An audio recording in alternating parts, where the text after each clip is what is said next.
Bonjour mesdames et messieurs.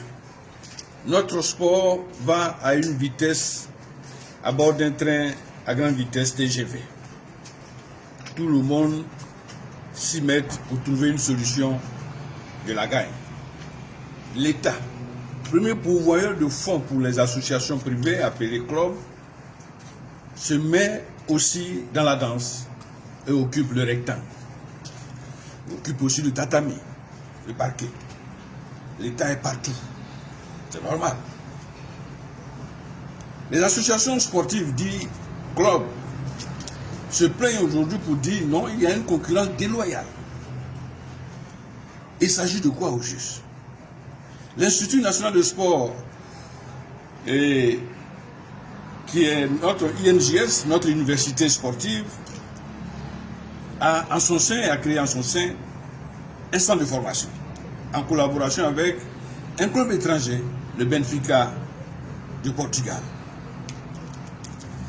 Le contrat va être signé d'État en État, l'État portugais d'un côté et l'État ivoirien de l'autre.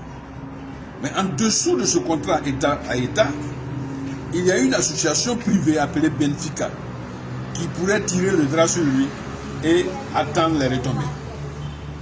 Les retombées viendraient de ce qu'un joueur formé en Côte d'Ivoire irait pour le compte du Benfica. Ce n'est pas mauvais. Mais là où les associations sportives ou l'opinion se posent des questions, c'est que quelles seraient les retombées pour la cellule de l'État de Côte d'Ivoire, appelée INJS. Les retombées iraient-elles dans la poche du directeur général de l'INJS ou bien dans les caisses de l'État de Côte d'Ivoire? Gros point d'interrogation.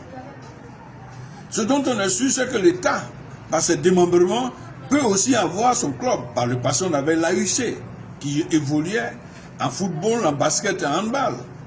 Pourquoi ne pas créer une cellule sportive affiliée à des fédérations pour que les retombées puissent bénéficier à ces dites fédérations? C'est une question à poser, c'est une voie à explorer. Sinon, on est parti pour le désordre, on est parti pour une désorganisation. Certainement l'État qui jusque-là n'a pas pu faire l'arbitrage au sein de certaines fédérations veut se racheter. À partir de ce centre de formation, à partir d'un club qui va peut-être naître au nom de l'INJS, l'État va ouvrir les jeux. Sinon que c'est l'État qui fait tout. Une association privée comme la SEC, pour aller jouer une compétition africaine, a besoin de l'État.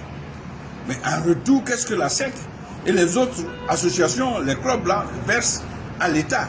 Gros point d'interrogation. Encore que même la Fédération ivoirienne de football n'a jamais fait le point à l'État. Encore demander à celle-ci de donner de quoi à verser dans les caisses de l'État. Ça aussi, c'est une autre voie à explorer. L'État ne peut pas faire tout pour des privés et les privés en retour ne font rien pour cet État-là. Notre argent s'en va dans les privés et le privé est incapable de ramener cet argent-là pour notre bien. Il y a quelque chose qui ne va pas. Demain, on va explorer une autre piste pour mieux comprendre ces situations qui pourraient donner une autre visibilité au sport ivoirien dans son ensemble.